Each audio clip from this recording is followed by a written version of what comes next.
Welcome my channel. আমরা আজকের একটা জিওমেট্রির উপরে আলোচনা করব। তবে ওই জিওমেট্রিটা আলোচনা করার আগেই তার আশেপাশে যে প্রবলেম বা থিওরিগুলো আমি অ্যাপ্লাই করব ওই জিওমেট্রিটার উপরে, সেগুলোর একটু বেসিক আইডিয়া আগে আমি দিয়ে নিচ্ছি। যেমন দেখো, আমরা পাওয়ার পয়েন্ট সম্পর্কে জানি। Number 1, power point. এই জিওমেট্রির পাওয়ার পয়েন্ট, এটা সম্পর্কে আইডিয়া আমাদের থাকতে হবে। কিরকম? এই পাওয়ার পয়েন্ট হচ্ছে, ধরো একটা সার্কেল,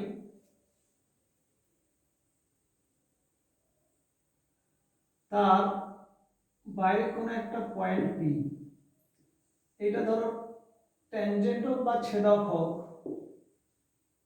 ধরো পি এ আর পি বিসি ছেদক। তাহলে এখান থেকে এপি স্কয়ার সমান কি হয়?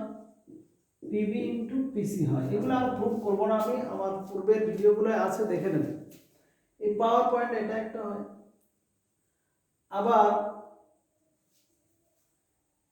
এই পাওয়ার পয়েন্টের উপরে আরেকটা পাওয়ার পয়েন্টের এরকম অ্যাপ্লাই থাকে। দেখো, যেমন সাপোজ ধরো এই পি, এখান থেকে দুটোই ছেদক। দেখো, ধরো পি এ বি আর পি সি ডি দুটোই ছেদক। যদি আমরা এই এখানে একটা ট্যানজেন্ট টেনে নিই, ধরো পি এক্স, তাহলে পি এক্স স্কয়ার সমান কি হবে? P A into PB, P A into PB. আর পি এক্স স্কয়ার সমান এটাও হবে PC into PD, PC into PD. তাহলে আবার এই দুটো ইকুয়াল হয়ে যাবে। তাহলে পি এ ইন্টু পিবি সমান PC into PD, P A into PB সমান পিসি ইন্টু পিডি।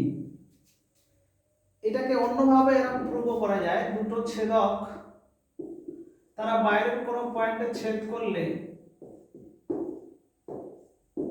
দিয়ে দেখো এই কোণটার সঙ্গে এটা সমান আর এই কোণটার সঙ্গে এটা সমান, বহিস্থ কোণ অন্তস্থ বিপরীত কোণের সমান হয়।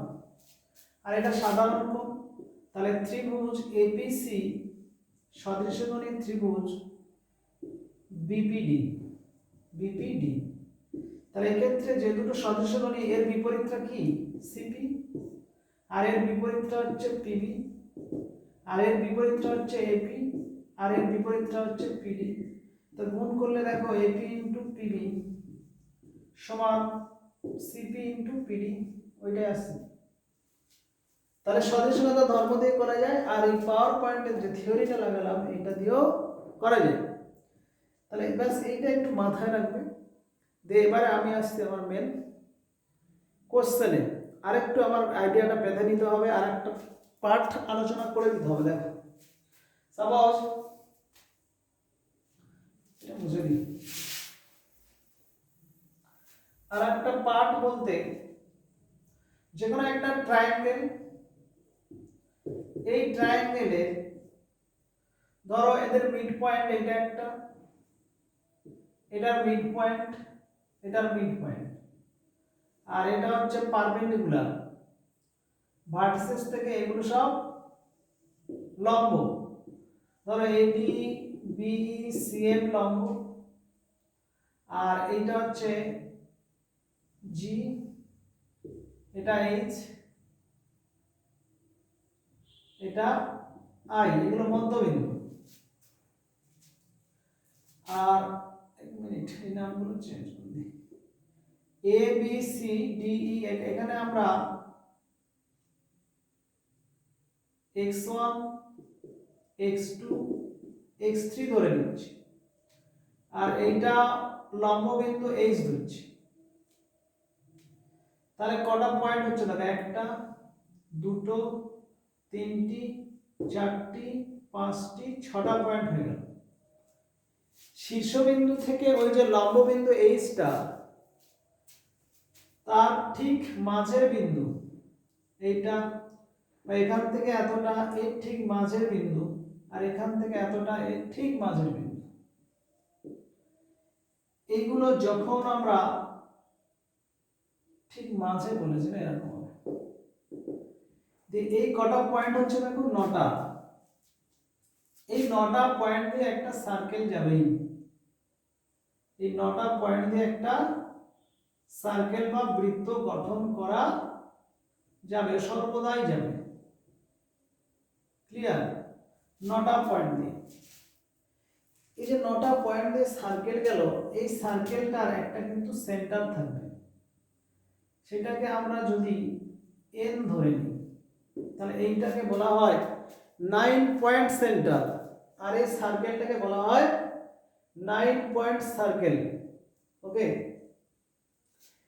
এই যে বিন্দু বলেছি, এ বিন্দুর বিপরীত বাহুটা এ একক, বি বিন্দুর বিপরীত বাহুটা বি একক, সি বিন্দুর বিপরীত বাহুটা সি একক হলে এখান থেকে sum of power points of vertices prove that, এবার আমার কোশ্চেন আসছে দেখো, prove that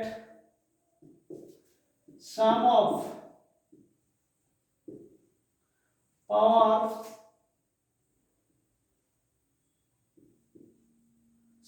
powers of vertices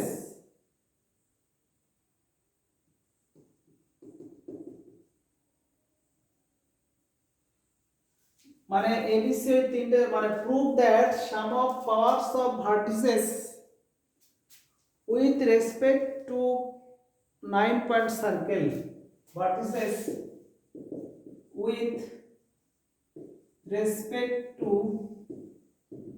9 point circle is equal to 1/4 of a square plus b square plus c square, বাস এটি প্রমাণ করতে হবে। ক্লিয়ার? তাহলে এইটা প্রমাণ করতে গেলে দেখো এই থিওরিটা দেখো, AP ইনটু PB সমান PC ইনটু PD। তাহলে এই ক্ষেত্রে আমরা A ভার্টিসেস থেকে যদি ধরি দেখো এইখান থেকে এটা কিন্তু একটু ছেদ করে গেছে, তার মানে এটা একটা ছেদক। এই AF আর এটা আমরা একটা যদি নাম লিখে দিয়েছিলাম x1 x2, এটা x3, এই বিন্দুটার নাম x3, AF x3 যদি একটু পরিষ্কার করে এঁকে দিই দেখো, মানে এইভাবে আসছে আর বৃত্তটা ঠিক এরকম যাচ্ছে, এইটা হচ্ছে f আর এটা হচ্ছে x3, তাহলে AF x3 ব্যাস ওইটি। তাহলে এই ক্ষেত্রে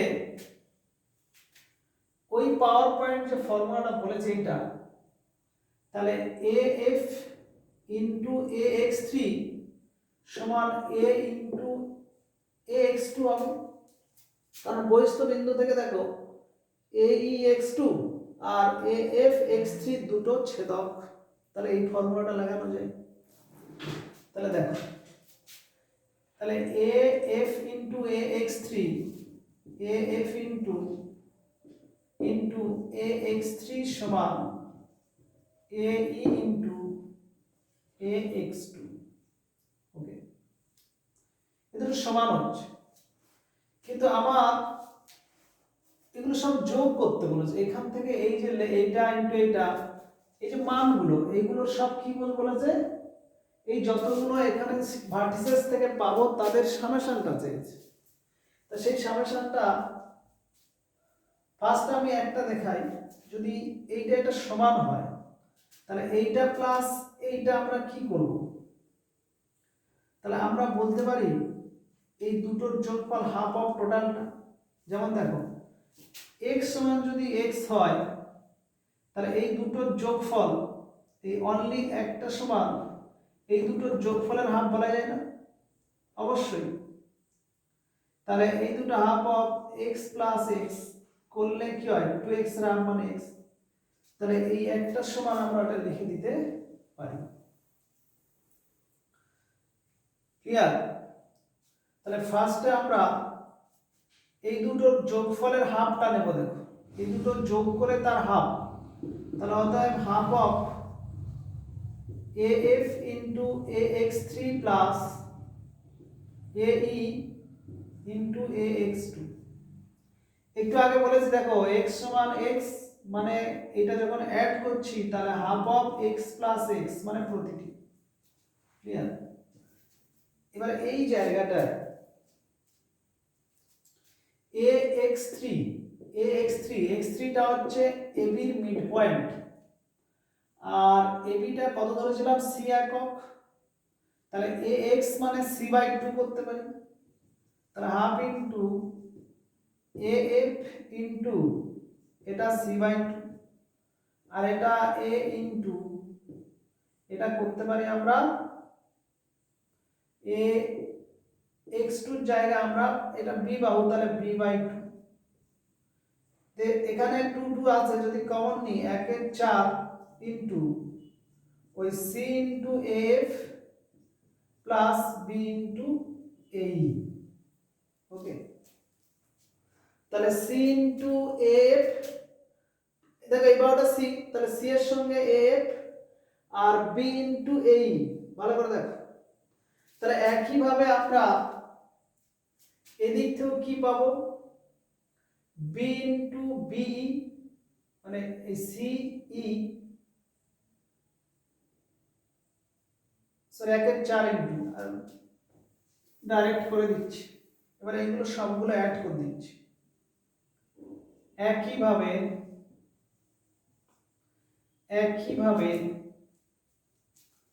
ওই half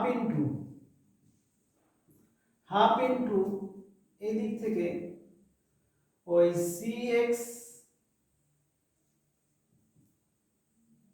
into ce plus cx1 into cd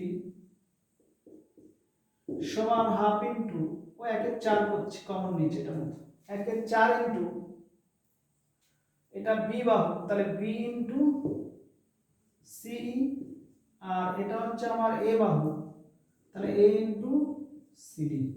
ওকে, এবং আরেকটা হবে 1 এর 4 ইনটু মানে ফ্রম b থেকে, তাহলে এই যে সাম অফ পাওয়ারস অফ ভার্টিসেস করছি, এইটা হচ্ছে আমার a ভার্টিসেস ফ্রম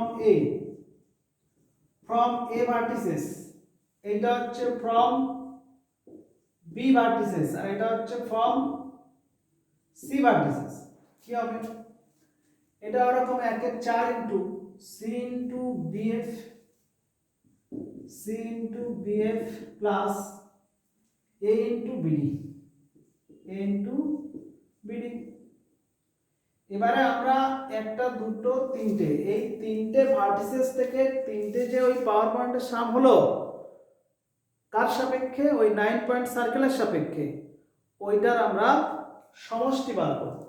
ওকে, তাহলে যখন আমরা সমষ্টি করব দেখো এইটা তাহলে 1/4 টা কমন যাবে, তাহলে সাম অফ এই স্টেটমেন্টটা এটা লিখবে sum of powers of vertices with respect to 9 point circle বলে পুরো এই স্টেটমেন্টটা লিখবে। দিয়ে দেখো এখানে 1/4 টা কমন নিচ্ছে, নেয়ার পরে সবগুলো অ্যাড হবে, তাহলে অ্যাডে এবারে দেখো এখানে c আর এইটা c, তাহলে c কমন দিয়ে af আর bf মিলে কি হচ্ছে ab হয়ে যাচ্ছে, ab মানে কি c, তাহলে এখানে আমার c ইনটু c হয়ে যাবে। আবার দেখো যদি b আর এখানে b টা কমন নিলে এই c মানে তো এই দৈর্ঘ্য পুরোটা মানে b, তার মানে b ইনটু b, একইভাবে c ইনটু c সমান 1/4 into a square plus b square plus c square. Okay, তাহলে এই যে 9 পয়েন্ট সেন্টার সার্কেলে আর পাওয়ার পয়েন্টের সঙ্গে মিক্সড করে যে প্রুফটা করলাম, এই প্রুফ থেকে যদি সরাসরি এবার কোনো অ্যাপ্লিকেশন দিয়ে দেয় আর আমাদের জানা না থাকে, তাহলে আমরা মানে অনেক ট্রাই করেও ম্যাথটা ছেড়ে চলে আসতে হবে।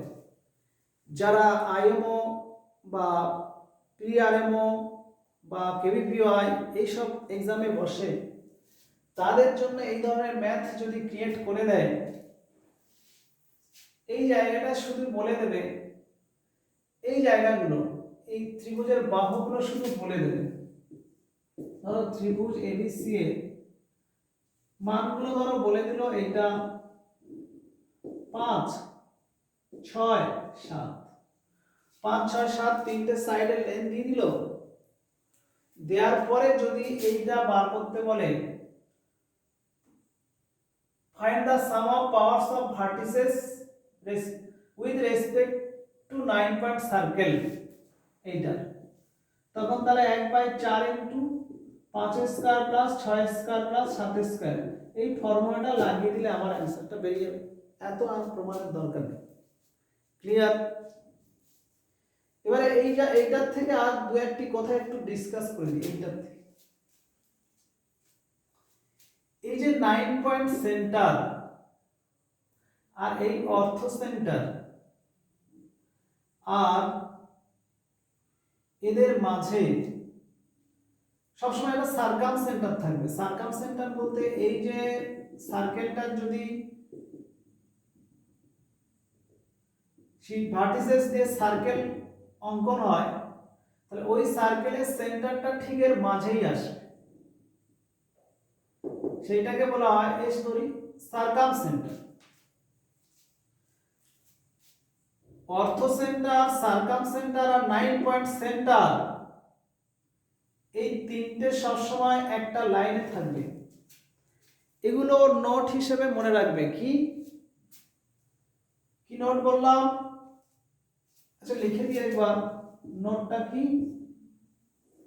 যে ওই এইচ এস আর এন মানে অর্থ সেন্টার, সার্কাম সেন্টার আর 9 পয়েন্ট সেন্টার একটা লাইনে থাকবে। আর কলিনিয়ার and S is the midpoint of HN, মানে HN এর ঠিক মিড পয়েন্ট হবে এসটা। আমি অয়লার থিওরি বা অয়লার লাইনটা আলোচনা করার সময় একটা প্রসেস বলেছিলাম, কি যে অর্থ সেন্টার, সেন্ট্রয়েড আর সার্কাম সেন্টার এদের একটা সম্পর্কে আলোচনা করেছিলাম। কি মানে এদের মধ্যে যদি আমরা এই যে মিড পয়েন্টগুলো এগুলো অ্যাড করে দিই, তাহলে এরকম একটা জায়গায় আমার জি পাবো। জি মানে কি? সেন্ট্রয়েড। তাহলে অর্থ সেন্টার মানে লম্ববিন্দু, সেন্ট্রয়েড, সার্কাম সেন্টার আর 9 পয়েন্ট সেন্টার এরা সব সময় কিন্তু একটা লাইনে থাকবে, একদম থাকবেই। আর সার্কাম সেন্টারটা অর্থ সেন্টার 9 পয়েন্ট সেন্টারের মিড পয়েন্ট হয়, আর সেন্ট্রয়েডটা অর্থ সেন্টার আর এই যে সার্কাম সেন্টার এটা একটু নিচের দিকে হতে এরকম জায়গায়, এই জিটা মানে সেন্ট্রয়েডটা এই অর্থ সেন্টার আর সার্কাম সেন্টারকে 2:1 রেশিওতে ডিভাইড করে। এটা আমি অয়লার লাইনে প্রুভ করে দিয়েছি আর আলোচনা করে দিয়েছি, তোমরা আমার প্রিভিয়াস ভিডিও দেখবে বুঝতে পারবে। ওগুলো আর যাচ্ছি না, শুধু এগুলো মনে রাখবে যে অর্থ centre, centroid, circum centre, 9 point centre always একটা লাইনে থাকবে, তবে ইকুইল্যাটারাল ট্রায়াঙ্গেল হলে অ্যাক্টিভ পয়েন্ট হয়ে যাবে। ওকে, তাহলে এই ক্ষেত্রে আমরা যেটা প্রুফটা করলাম এটা তোমরা আরেকবার লিখে প্র্যাকটিস করবে। আর এইটার উপরে আমি আরেকটা ছোট্ট অ্যাপ্লাই দিচ্ছি, ওটা নিজেরা বাড়িতে প্রুভ করার চেষ্টা করবে। দেখো প্রবলেমটা, prove that if r is the length of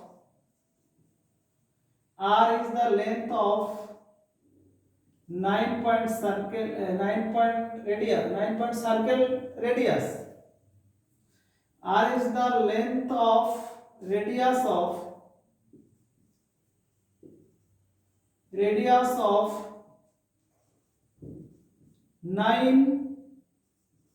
9-point circle and center capital N, then prove that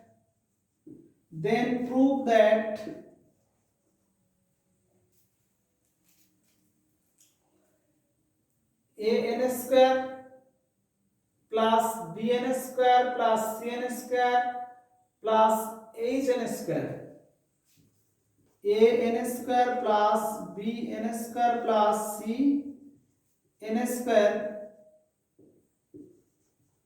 plus hn square, h মানে হাইট ওই অর্থ সেন্টার,